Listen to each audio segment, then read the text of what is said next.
Welcome to the Human Capital Innovations Podcast. We're your source for personal, professional, and organizational growth and development, where we share original research, explore industry trends, and interview executives and thought leaders from across the globe. We hope you join us often for practitioner-oriented content around all things related to leadership, HR, talent management, organizational development, and change management. Maximize your personal and organizational potential with Human Capital Innovations Podcast. Do you enjoy the Human Capital Innovations Podcast? Please subscribe, leave a review, comment, share, and consider supporting the podcast on Patreon, even at the producer and sponsorship levels.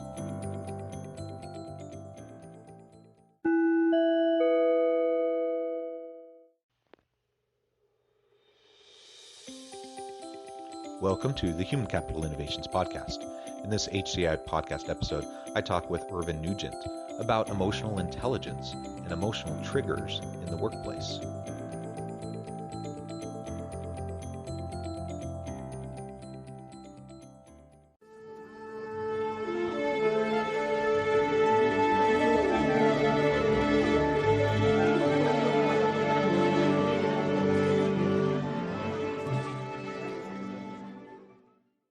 Irvin Nugent, welcome to the Human Capital Innovations Podcast.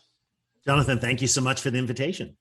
Yeah, I'm excited for our conversation today. We're going to be focusing on a topic that I really love. You do a lot of work in the emotional intelligence space. And so we're going to be focusing on that and talking about managing our emotional triggers at work and how to have more emotional intelligence in the workplace. As we get started, I just wanted to share Irvin's bio with everybody. Irvin Nugent possesses 15 plus years in senior leadership roles in organizations of various sizes, stages of growth, and different sectors. He understands challenging business environments and has worked extensively with executive leaders and emerging leaders, helping them reach the next level. Irvin specializes in helping leaders expand their emotional and nonverbal intelligence so that they are better able to connect, influence, and assess credibility.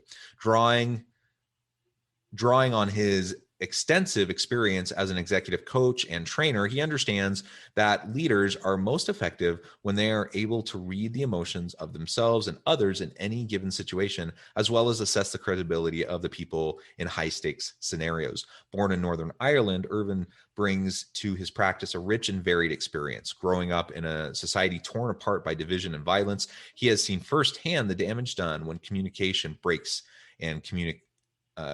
down and people fail to listen and understand. He is passionate about empowering leaders with the tools to build trust, make deeper connections, and communicate more effectively.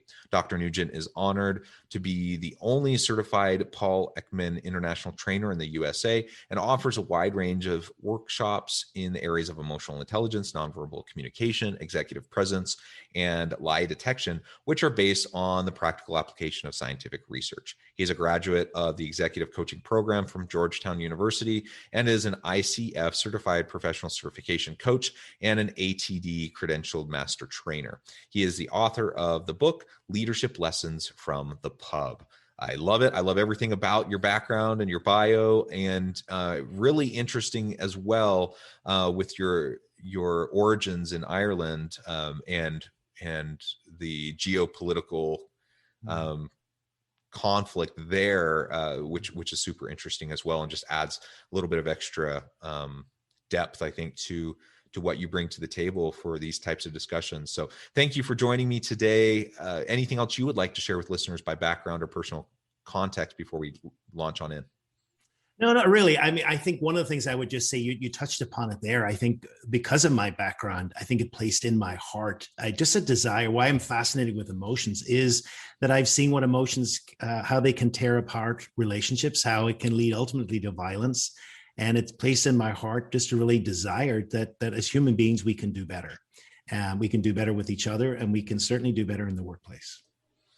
Yeah, I think that's wonderful. And I've read some really good books about the history of Northern Ireland and the conflict there. A recent one, I don't know if you've seen this book, what's it called? All the Walls in Belfast or something like that. Yeah. Mm-hmm. Great book.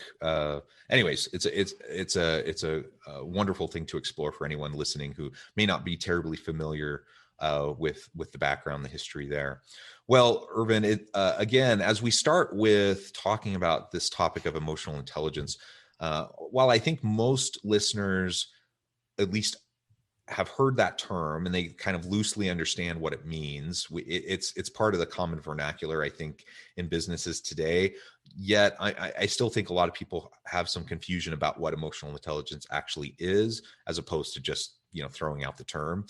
So maybe we can start there. Start by describing and explaining for us a little bit what it actually is, what it means, why it's important in the workplace, and then we can go from there. Yeah, great question. And actually, there is confusion because it's a catch-all term. It's not. It's often compared to IQ, but IQ is a very precise term. Emotional intelligence tends to encompass a lot. The way I like to explain it is a person who has got high emotional intelligence is able to do four things very well. One, they're able to be very self-reflective and self-aware. They know what's happening in themselves any given moment, what emotions they're having, their triggers. Then they have a set of tools to manage those emotions. That's the self-regulation. The third part is they're able to read other people, pick up the signs of other people, have empathy to make connections to other people. And then finally, they put that all together and being able to manage relationships to have the best possible outcome depending on the situation. And just looking at all of that, it's critical in the workplace because, the workplace is revolved around human relationships. And to the extent that we are able to manage those relationships, is a make or break for leadership and managers and how they bring people around them and how they motivate people and really successful outcomes. You describe that really well, in really practical way. I think that we can observe both within ourselves and those around us in our teams, and we can think about our effectiveness in self-monitoring, our emotional intelligence and the emotional triggers that we have. If we're aware of them, then we can manage them a little bit better.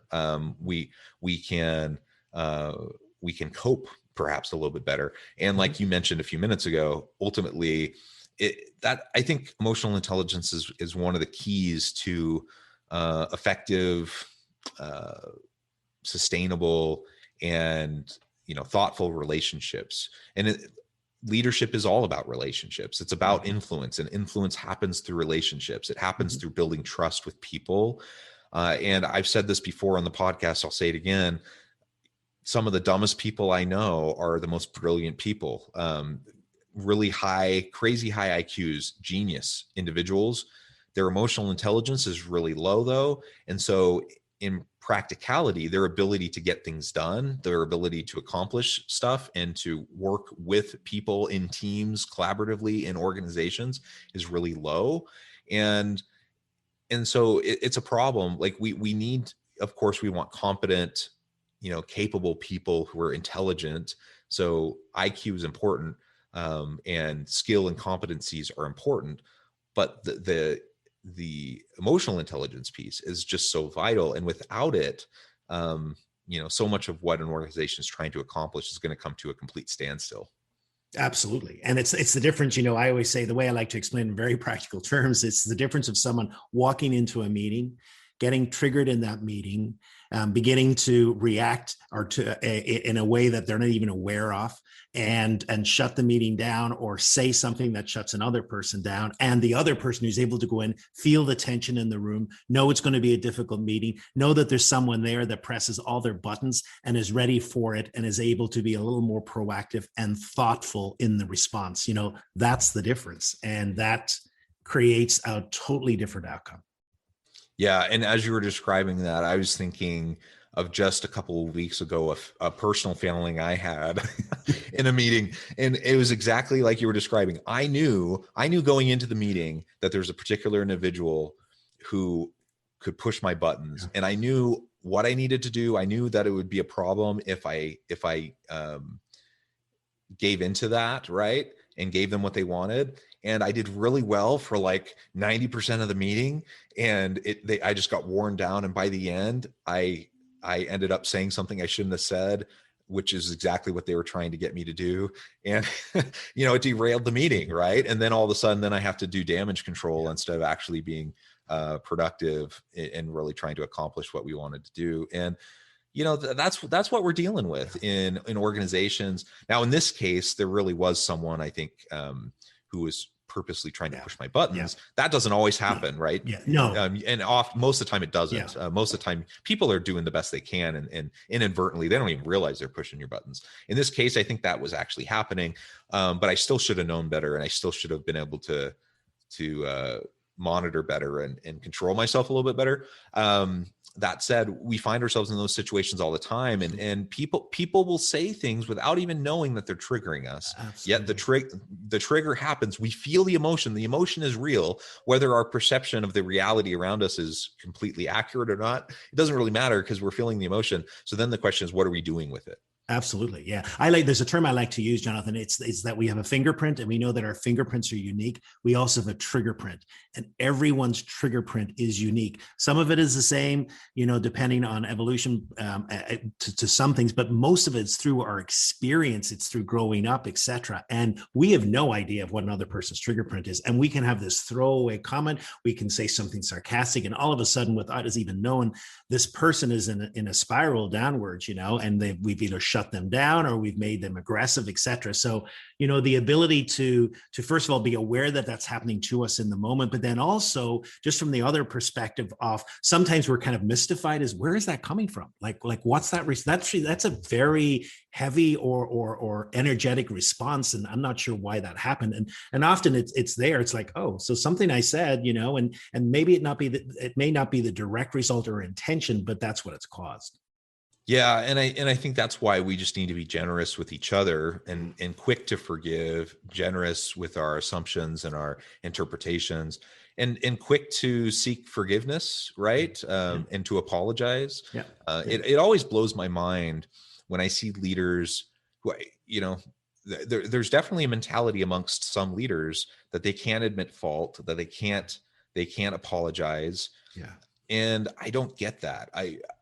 I understand that if I apologize to somebody, that there are people that might try to use that and exploit that perceived weakness in some way. That can happen, but the vast majority of people are going to very much appreciate your authentic caring, your authentic contrition, and your desire. Like most people don't expect perfection. They don't expect you to do everything right. They understand that things are going to happen. You're going to mess up. Everyone has setbacks and mistakes, and everyone has to iterate and learn and grow. The question is, can we provide the space for that to happen for ourselves, for our team? And that takes a high level of emotional intelligence to be able to do that, and to feel confident and secure enough in yourself and in your people so that there can be a psychologically safe space to have those kind of conversations, to be vulnerable with each other, without someone feeling like they're going to be retaliated against, or have their perceived weakness exploited in some way. Absolutely. And even more so that the leader sets the tone, because what we know clearly from research is when a leader sets the tone, it sows an emotional contagion around the room and around the organization. And if a leader is defensive, if a leader is shutting down conversations because they feel attacked, that's going to feed and ripple throughout the whole organization. And if a leader, like you say, can be a little more magnanimous, can apologize, can be open, can be vulnerable. And by vulnerable, we're not even talking about your deepest, darkest secrets. We're just talking about the reality is, look, I got that wrong, or I need help. I mean, that's one of the most vulnerable statements you can say in the modern workplace, because people feel if they say that something's wrong, they may get fired or something, as simple as that. And then just one other thing I would say about emotions as well is for a leader to be curious. I always say there's a mindset, a curiosity. Human beings are complex. And as much as we strive to understand, there always will be a peeling off the onion. And so I think a curiosity around that, and then also just a humility that, at times we're going to have our bad days. I mean, Jonathan, when you were talking about that situation, you did so well. And at the end, you just said something, if we wake up and we're grumpy, if we wake up when we're tired and we're hungry, we say things, and it's just to have the humility to say, I'm not perfect, and I messed up and I said something and I did my best, but there we go. And that's just how I feel today.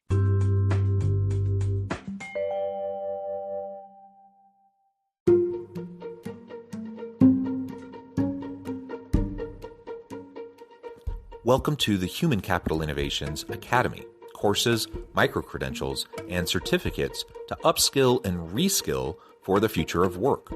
All HCI Academy courses, micro-credentials, and certificates are designed, developed, and delivered by award-winning and internationally renowned scholars, educators, thought leaders, executives, and practitioners. Our courses, micro-credentials, and certificates will help you make your mark on the future of work and make an immediate impact in your organizations. Check out the HCI Academy and our many course offerings and certificates to upskill and reskill for the future of work.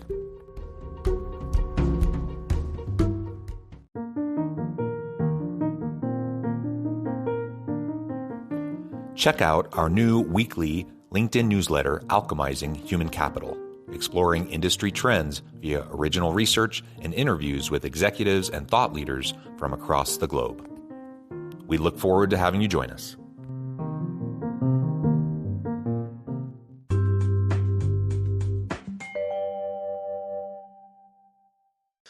So let's talk a little bit about hidden emotions. So the triggers are often hidden. We don't know what they are. You talked about the emotional trigger fingerprint. Yep. So we have these hidden triggers. We have hidden emotions. People can be stoic. They can have, a poker face and not, try to give up, what they're actually feeling, especially if they feel like, that being vulnerable in that way could hurt them in some way.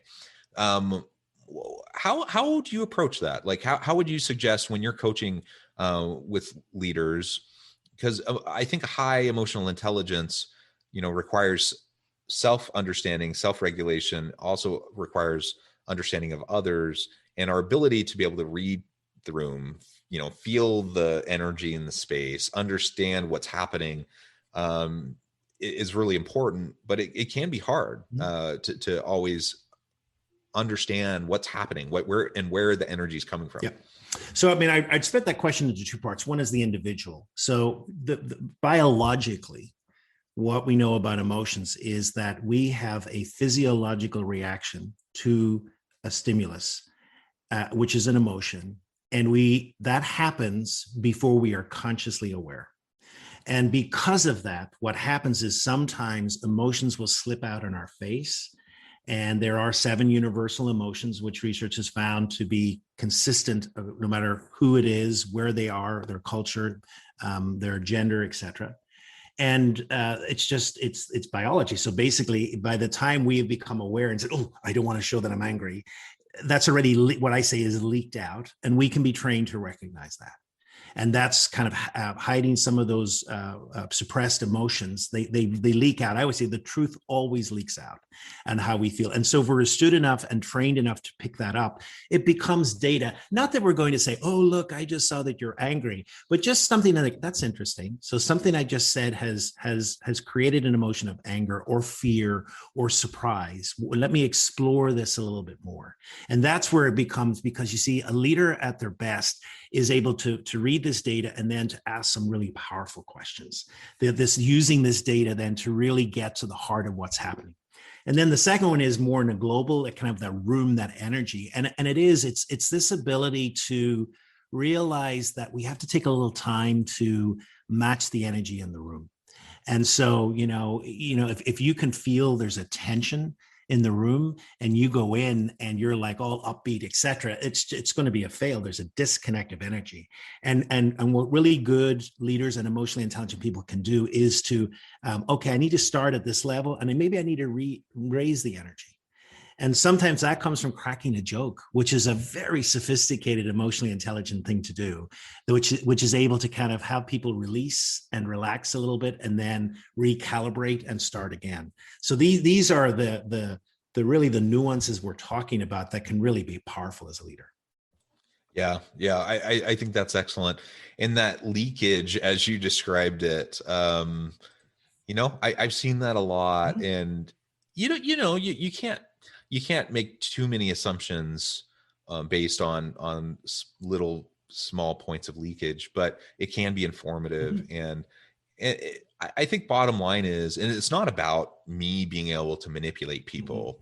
right? I try to be super observant so I can understand where people are coming from. So I understand, how I can push their buttons and what their pain points are and get them to whatever I want, and manipulate them in that way. That's not what we're talking about. And so if we're taking a compassionate approach to emotional intelligence, what we're talking about is understanding people so you know how to better support them, right? Yeah. So you know how to be there for them. You understand what's, at least to an extent, what's kind of going on with them, especially if they're not sharing verbally, so that you can probe and, in appropriate ways, you can ask questions to help understand better what's going on and how you can help them, right? And ultimately, that I think that's a huge part of what leadership is about, and building that trust in those relationships over time. Now, go ahead. No, I was just, yeah, what you're really looking for is a win-win-win. So basically Yeah. you're able to read them, you're able to use yourself, and then also for the organization, cut through so much of the delay which happens when we miss these important data sets, which can be so informative. Yeah. Yeah. So something else I wanted to talk about briefly, your book, Leadership Lessons from the Pub. I'm intrigued by that. I haven't had a chance to read your book yet, but tell us a little bit more about the premise of the book and why you feel like the pub is important to leadership. Like, what's the core principle there that's important for us to take away? Yeah, so I grew up in a pub in Northern Ireland. That's where I grew up. I lived above it. And as I went through many years of coaching, a constant refrain from leaders was engagement. People are leaving. There's something happening. People just don't belong. And the more I thought about it, the more I thought, here's this institution which has hundreds of years and people voluntarily go there. They create a special type of community where people feel that they don't have to be perfect people. They go with what I say their warts, and people are happy discussing failures. And so there's psychological safety there, things that we now know are critical for the workplace, where people really want to belong. And so for me, then this was a powerful place to observe. And then also, what's the dynamics that's happening here, and what are some of the lessons for leadership? Yeah, and so, well, I think that's a really interesting take on the history of pubs. Um, and so, what are some of those lessons for leadership? Obviously, the psychological safety piece, that people can be their authentic self. They can be their whole self when they go to the pub. Hopefully, they can do that in the workplace. What are some of those other pieces that you detail out in your book? Yeah, so just from the very point, the critical role of the owner or the barman or barwoman, that they set the tone and that tone permeates. So again, leaders do that, and that we know the power of emotional contagion and how our emotions spread through.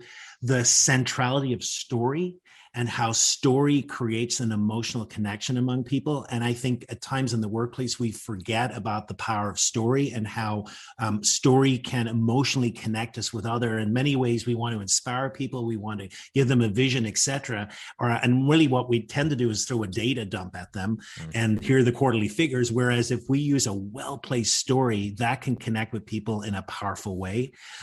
How conflict is a part of life. And each of us has what I call a conflict story. And either it's something we move towards or move away. And yet in life, we have to know that story. And then we have to be able to nuance in that. In a pub, their arguments are there and people have to learn to be able to agree, to disagree, and therefore, to be friendly after that. So they're just some of the ones that pop out to me. Yeah. Yeah. Well, that's excellent. And certainly, I would love to always be in a workplace where we're like family. That doesn't mean we have to spend all of our time together. That doesn't mean we have to tell everyone every last little secret of our lives, but where we feel genuinely safe with each other. We feel that we can be vulnerable, that we genuinely care for each other, that we can be supportive of each other, and that we can do great things together. And I think that's the kind of dynamic workplace environment that people talk about, that they want, yet so often we find ourselves in toxic work environments, in unhealthy work environments, psychologically unsafe work environments, and perhaps we feel like we we can't do any better, or, that there's nothing we can do about it. And I think there is something we can do about it. We as leaders, anyone listening to this episode, we can choose how we're going to set the tone for our people. We can decide what we're going to model for our people. And even if we can't influence the broader organizational culture, we absolutely can influence, within our little sphere of influence, we can influence our team and our area, and we can create a really dynamic, healthy, safe culture there, just like the pub owner would in a pub. I think that's wonderful. Yeah, and I agree with you wholeheartedly, Jonathan. Very often I'll get the refrain back. People think, well, we have to change everything. We have to change the whole organization, and nothing can change because my boss doesn't get it. And I always say, well, okay, that's a reality that we can't change, but what can you change? So often we go to things that we are powerless over, and yet there is so much, especially with emotions, that we can change and that we have influence over. And it's amazing, when we use that, how we can actually change the circle that we're part of. Yeah, beautiful. Well, Irvin, it has been a real pleasure talking with you. The time has flown by. We're just about out of time. But before we close, I wanted to give you a chance to share with listeners how they can get connected with you, find out more about your book, where to find it, and find out more about your organization. And then give us the last word on the topic for today. Yeah, sure. So simply my name, you can go type it in. It's my website, irvinnugent.com. I also create a free YouTube educational video every week, every Wednesday. So you can find me on YouTube as well. And all the information on the book and the training is part of that.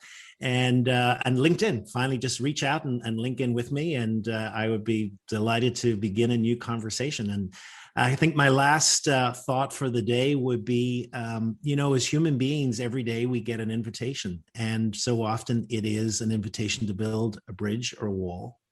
And the more bridges that we can build, the better we'll be in our lives, in our home lives, and in our work lives. Well said. Well said. Thank you, Irvin. It's been a real pleasure. I encourage listeners to reach out, get connected, find out more about what he can do for you. Check out his book. And as always, I hope everyone can stay healthy and safe, that you can find meaning and purpose at work each and every day. And I hope you all have a great week.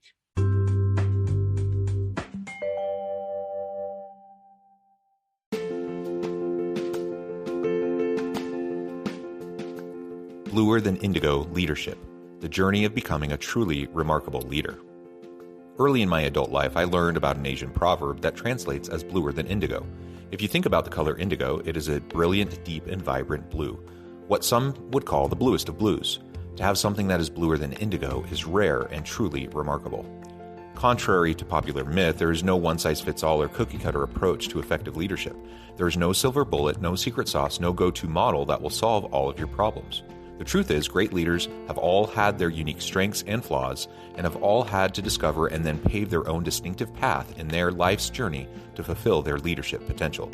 Bluer Than Indigo Leadership will help you discover your own path and explore those ordinary, everyday actions that will help you respond to an uncertain future and produce extraordinary results for your individuals, teams, and organizations.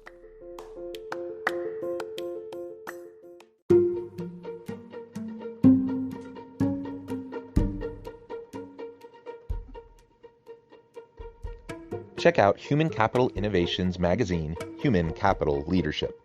Human Capital Leadership is a free, interactive e-magazine with the mission to help individuals, leaders, and organizations find innovative approaches to maximize their human capital potential. We publish issues quarterly in August, November, February, and May. Take a look at the latest issue and let us know what you think.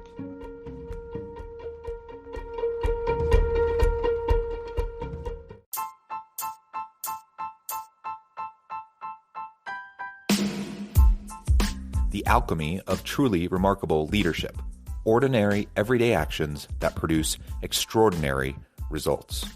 Consider how the nature of work has shifted over the past 50 years. With increased globalization, rapid technological advancement, and the shift in economic composition, the average job of today looks very different than the average job of 50 years ago. What will the jobs and organizations of tomorrow look like? Moreover, what does this all mean for organizational leaders? What are the core competencies and capabilities of organizations and their leadership that are prepared for continued disruption and geopolitical and socioeconomic shifts? Regardless of what the future holds, increasingly, leaders need to be socially minded, data-driven, decisive, champions of talent, and disruptors of the traditional notions of leadership, teams, organizations, and work. The alchemy of truly remarkable leadership will help you to explore your own leadership competencies and capabilities and consider ways to apply and implement them into your workplace and personal life.